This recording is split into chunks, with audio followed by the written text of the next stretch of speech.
Hello everyone. तो आपका जो एसएससी जीडी का एग्ज़ाम था, यहाँ पर आपका 6 मार्च का थर्ड शिफ्ट का एग्ज़ाम भी आपका समाप्त हो चुका है। तो इस शिफ्ट के जो क्वेश्चन भेजे हुए हैं उसमें एक ध्रुव भाई हैं, उन्होंने क्वेश्चन भेजे हैं, और दूसरे हैं पंकज पटेल। यानी कि इन दो लोगों ने, दोनों भाई ने क्वेश्चन भेजे हुए हैं, पंकज पटेल और ध्रुव बाबू नाम से एक भाई है। तो इन लोगों ने भेजा हुआ था। बाकी जो भी क्वेश्चन आज आपके थर्ड शिफ्ट में पूछा गया था 6 मार्च को, यहाँ पर डिस्कस करने वाले। बस आपको वीडियो के लास्ट तक बने रहना है। सबसे पहला काम जो आपका होता है वो कर लेना है, यानी कि वीडियो को लाइक कर लेना है। साथ ही साथ आप वीडियो अगर शेयर कर सकते हैं तो शेयर भी कर सकते हैं। तो चलिए पहला क्वेश्चन देखते हैं। यहाँ पर पहला जो क्वेश्चन आपका डांस से आया हुआ था कि कुम्मी नृत्य किस राज्य से संबंधित है। पहले भी ये क्वेश्चन एक दिन आपका पूछा जा चुका है, ये आपका दूसरी बार यानी कि दोबारा ही पूछा गया है। तमिलनाडु इसका राइट आंसर हो जाएगा। जो कुम्मी नृत्य है वो तमिलनाडु राज्य से संबंधित है। बाकी जो शास्त्रीय नृत्य है तमिलनाडु का वो तो सबको ही पता है कि भरतनाट्यम होता है। तो कुम्मी कहीं पर आपका हो सकता है केरल भी दे देते हैं। बाकी आपको ऑप्शन वहाँ पर तमिलनाडु होगा तो वो सबसे आपका अप्रोप्रिएट था, जो कि एसएससी के अकॉर्डिंग सही होता है।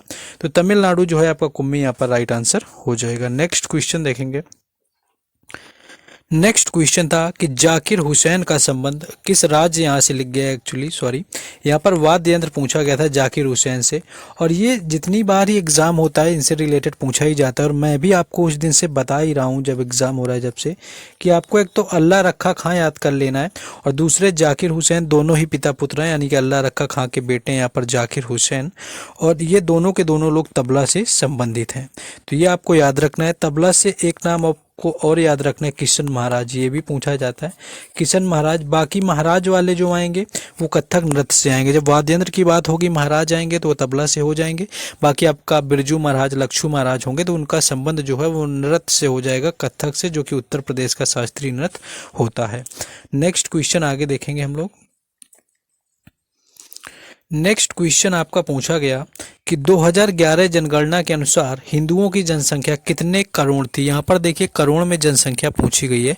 और एक दिन जब एग्जाम आपका पूछा गया था तो ये कुछ क्वेश्चन था कि कितने आपकी प्रतिशत बढ़ोतरी हुई है। तो देखिए अगर यहाँ पर बात करें तो 96 से 97 करोड़ के आसपास जो अप्रॉक्स में आपका ऑप्शन रखा होगा वो आपका राइट आंसर था यहाँ पर, यानी कि 96-97 जो करोड़ है वो जनसंख्या है हिंदू की।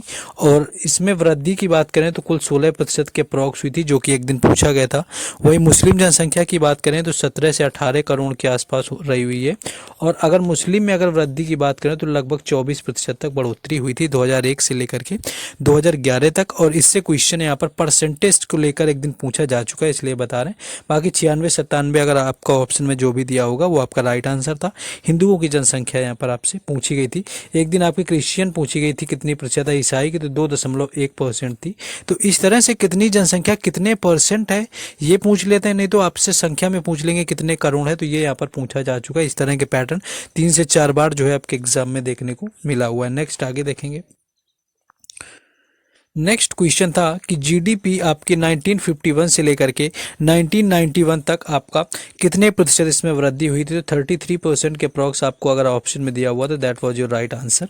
बाकी इस क्वेश्चन को मैं रीचेक कर लूँगा जैसा ही, क्योंकि आपको जब पीडीएफ मिलती है एक बार सारे क्वेश्चन फिर से देख लिए जाते हैं। जो कुछ नए क्वेश्चन होते हैं उनके साथ में उनके राइट आंसर लगा करके आपको प्रोवाइड करा दिए जाते हैं टेलीग्राम चैनल और व्हाट्सएप ग्रुप पर।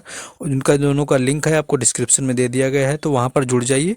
आपके और एक्यूरेसी जो यहाँ पर आपके एनालिसिस के दौरान कुछ गलती हो जाती है तो उसको वहाँ पर पीडीएफ में सही करके आपको प्रोवाइड करा दिया जाता है। तो टेलीग्राम चैनल और व्हाट्सएप ग्रुप से आपको जुड़ जाना है। नेक्स्ट क्वेश्चन आगे है कि भारत के राष्ट्रीय त्योहार कितने। अगर आपसे राष्ट्रीय त्योहार पूछे गए थे भारत के तो ये 3 अगर ऑप्शन में आपको दिया था तो वही आपका राइट था। क्योंकि देखिए एक तो आपका 15 अगस्त हो जाता है, और 15 अगस्त की बात करें तो भारत का स्वतंत्रता दिवस है, यानी कि आपका जो, यानी कि हमारा देश जो भारत है वो 15 अगस्त को आज़ाद हुआ, तो इसलिए 15 अगस्त आपका राष्ट्रीय त्यौहार हो गया।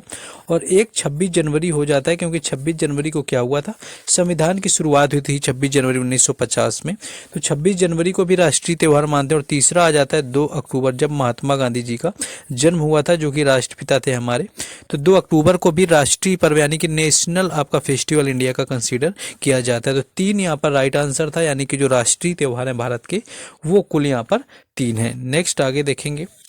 नेक्स्ट एक क्वेश्चन आपका था, आपका यहाँ पर राज्यपाल से रिलेटेड था कि जो राज्यपाल है, राज्यपाल की क्षमादान शक्ति किस अनुच्छेद में है, आपसे पूछा था, या फिर अनुच्छेद देकर के आपसे डायरेक्ट पूछ लिया होगा कि इस अनुच्छेद का मतलब क्या है। तो आपका अनुच्छेद यानी कि आर्टिकल 161 161 आपका राइट आंसर था, जिसके तहत आपका राज्यपाल क्या करता है कि क्षमादान की शक्ति होती है राज्यपाल के पास में। लेकिन जब यही बात राष्ट्रपति के पास जाएगी कि राष्ट्रपति के बाद क्षमादान की शक्ति किस अनुच्छेद के तहत होती है, तो वो होती है अनुच्छेद 72 के तहत। यानी आर्टिकल 72 राष्ट्रपति को शक्ति देता है क्षमादान की, और आर्टिकल 161 जो होता है ये राज्यपाल को देता है। इसके साथ आपको याद रखना, एक दिन ये क्वेश्चन पूछा गया कि किस संशोधन में किसी व्यक्ति को ये आपका अधिकार दिया गया कि एक ही व्यक्ति एक से अधिक राज्यों का राज्यपाल हो सकता है। 2 दिन ये क्वेश्चन पूछा गया है आपका, तो वो था 7वां संशोधन, यानी कि उसमें 7वां संशोधन था जो कि हुआ था जाके 1956 में, 1956 में हुआ था जाकर, जिसके तहत ये अधिकार मिला कि कोई व्यक्ति है वो एक से अधिक राज्यों का जो है राज्यपाल का कार्यभार संभाल सकता है। तो ये भी यहाँ पर याद रखेंगे, हो सकता है आपका पहले पूछे, इस बार रिपीट होकर के फिर पूछ ले। नेक्स्ट आपका है कि विजेंद्र सिंह किस खेल से संबंधित है। देखिए विजेंद्र सिंह का आपसे पूछा गया, बॉक्सिंग इसका राइट आंसर था, और शायद 2 से 3 और भी नाम दिए हुए थे जिनका आज एग्जाम था यहाँ पर 3rd शिफ्ट में, वो लोग कमेंट में और बता देंगे। बॉक्सिंग इसका राइट आंसर था जिससे कि विजेंद्र सिंह का संबंध था। और एक आपका लक्ष्य सेन पूछा गया था आपका 2nd शिफ्ट में, और 1st शिफ्ट का मैं नाम नहीं याद कर पा रहा हूँ, 1st शिफ्ट में भी आपका पूछा होगा, जिन लोगों ने एनालिसिस देखा होगा उनको शायद याद हो। तो लगातार ऑलमोस्ट हर शिफ्ट में 1 से 2 क्वेश्चन तो जो स्पोर्ट रिलेटेड पर्सनैलिटी हैं आपकी फेमस, उनसे आपका पूछा लिया जा रहा है। हाँ, दीपिका पल्लिकल पूछा था आपका 1st शिफ्ट की बात करें तो 1st शिफ्ट में देखिए आपका दीपिका पल्लिकल पूछा गया, जो कि स्क्वैश प्लेयर हैं, दिनेश कार्तिक की पत्नी है, जो कि इंडियन क्रिकेटर हैं। और ये लक्ष्य सेन आपके बैडमिंटन है 2nd शिफ्ट में। तीसरा आपने देखा कि विजेंद्र सिंह जो कि बॉक्सिंग से संबंधित हैं। तो ऑलमोस्ट आपके कहीं ना कहीं इनसे क्वेश्चन पूछ लिए जा रहे हैं। नेक्स्ट क्वेश्चन है आपका कि मल्लिका साराभाई को पाम दी अवार्ड किस देश ने दिया हुआ था। देखिए यहाँ पर मल्लिका साराभाई के नृत्य वगैरह से किसी को कुछ मतलब नहीं था, बाकी जो इनका संबंध है वो तो आपका पता है भरतनाट्यम कुचिपुड़ी से है। लेकिन यहाँ पर पाम दी अवार्ड की बात करी गई है कि ये किस देश से संबंधित है, और ज़्यादातर लोगों को ये पाम दी अवार्ड मिला हुआ है। ऐसा नहीं है कि ये एकलौती यहाँ पर नृत्यांगना है जिनको दिया गया है। इनको दरअसल पाम दी अवार्ड मिला हुआ था 1977 में, और ये जो अवार्ड है ये है फ्रांस का, सिर्फ यही का नहीं है, और इसे फ्रांस का सर्वोच्च सम्मान कहा जाता है। जैसे कि हमारे यहाँ भारत रत्न होता है, ये लता मंगेशकर जी को भी मिल चुका है, और कई जानी पहचानी जो पर्सनैलिटी हैं उनको भी ये पाम दी अवार्ड मिल चुका है। फ्रांस का सर्वोच्च सम्मान होता है, फ्रांस इस क्वेश्चन का राइट आंसर था। पाम दी अवार्ड जो है यहाँ पर मल्लिका साराभाई को मिला हुआ था। नेक्स्ट आगे है, पदार्थ की वह अवस्था कौन है जिसमें आकार और आयतन समान होता है। देखिए आसानी से आप समझ सकते हैं, पदार्थ की 3 ही अवस्था होती हैं, एक तो आपकी ठोस होती है, एक आपकी द्रव होती है, और तीसरी आपकी होती है गैस। इन 3 अवस्थाओं की बात होती है, और यहीं पर अगर बात करें 3 अवस्थाओं में, तो ठोस जो है इस क्वेश्चन का राइट आंसर था। यानी ठोस ऐसी अवस्था होती है पदार्थ की जिसमें कि आकार तो समान रहता ही रहता है, बाकी आयतन और आकार दोनों की दोनों चीज़ें समान रहती है। तो ठोस जो है इस क्वेश्चन का सॉलिड जो है राइट आंसर था यहाँ पर। नेक्स्ट आगे क्वेश्चन है, नेक्स्ट एक आपका भूटान से रिलेटेड क्वेश्चन था कि भूटान से जो लगे हुए राज्य हैं वो कौन से हैं। इस तरह से आपका पूछा हो आपको कई ऑप्शन, एक आपको ऑप्शन में कई सारे नाम दिए हो, या फिर यह पूछा हो कि इनमें से कौन सा राज्य लगता है, आपको 3 ऐसे दिए हो जो ना लगते हो।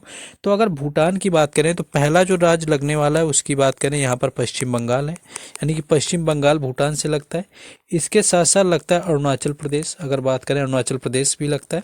इसके साथ साथ आपका सिक्किम भी लगता है, और सिक्किम के साथ में आपका असम भी लगता है। असम तो मोस्टली सभी राज्यों से भी लगता है, उत्तर पूर्वी राज्यों से। तो सिक्किम, असम, पश्चिम बंगाल, अरुणाचल प्रदेश, ये 4 राज्य हैं जो कि सिक्किम से लगते हैं। और कल जो है आपका पूछा गया था क्वेश्चन एक्चुअली बांग्लादेश से कौन सी देश की सीमा, राज्य की सीमा नहीं लगती है। तो उत्तर पूर्वी राज्यों को एक बार देख लेना है थोड़ा ढंग से कि कौन कौन किस राज्य से लगते हैं जो इंटरनेशनल बाउंड्रीज शेयर करते हैं, क्योंकि क्वेश्चन आपका बन रहा है तो हो सकता है कल भी आपसे इसी पैटर्न पर पूछ लिया जाए, क्योंकि एसएससी क्या करता है घुमा फिरा के क्वेश्चन वहीं से पूछ लेता है। नेक्स्ट एक क्वेश्चन आपका आर्टिकल 12 से आया हुआ था कि जो अनुच्छेद 12 है आपका आर्टिकल, वो क्या है। दरअसल अनुच्छेद जो 12 है ये उन संस्थाओं को आपका निर्धारित करता है जो दायरे में आती हैं, मतलब जो स्पष्टता प्रदान करता है आपके राज्य संघ की जो होती हैं संस्थाएं वगैरह, सभी लोगों से संबंधित, संसद और राज्यपाल से, उनसे रिलेटेड जो चीज़ें होती हैं आपके संविधान में भाग 3 के जो मौलिक अधिकार अधिकार वगैरह उल्लंघन का जिम्मेदारी वगैरह ठहराई जाती है। यानी कि राज्य संघ जो टोटल होता है आपका, क्योंकि 12 के बाद से आपका जो 35 तक पूरे मौलिक अधिकार के अंतर्गत आ जाते हैं भाग 3 में, तो यही आपका यहाँ पर 12 से रिलेटेड मौलिक अधिकार का पूछा गया था। तो ये थे कुछ क्वेश्चन, बाकी जिनका एग्जाम था वो लोग और क्वेश्चन बताएंगे, कंफर्म करेंगे कमेंट बॉक्स में। बाकी वीडियो को लाइक शेयर और चैनल को जरूर सब्सक्राइब करें। 4th शिफ्ट का एनालिसिस टाइम पर मिलेगा। बाकी आपको PDF जो है टेलीग्राम चैनल और व्हाट्सएप ग्रुप में मिलेगी। बाकी सारी अपडेट भी मिलेंगी, दोनों की लिंक डिस्क्रिप्शन में, तो जाकर वहाँ से जुड़ जाइए। Thank you.